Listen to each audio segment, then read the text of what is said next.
Friends, once again there is a lot of news about COVID pandemic. That's the reason all the equity market which have corrected across the globe.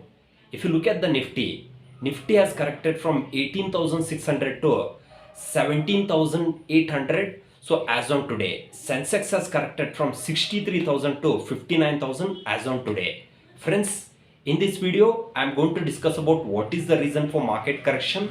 So along with that, I'm going to discuss about what is the strategy as a investors, what needs to be done. Let's get started. Friends, there are three reasons for market correction. The first one is, as we know that there is a hyperinflation in US.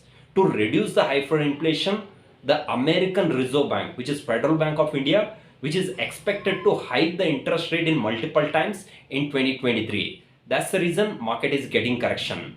The second reason is there is a fear of recession. What do you mean by recession? So when I say recession, there is a negative growth in the GDP from last 2 quarters. For that situation, we call it as a recession. So there is an economic slowdown in US, UK, Europe, which has impacted the market negatively.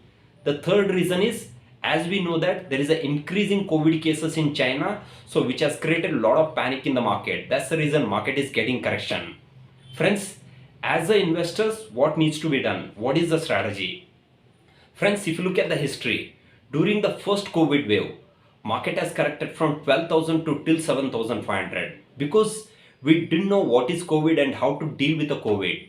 So that's the reason market got corrected. So if you look at the second wave and third wave, market did not impact it too much because we knew that what is COVID and how to deal with the COVID. In the same way, if COVID comes also, now government has a roadmap. Now people are ready with the COVID and they know how to deal with the COVID.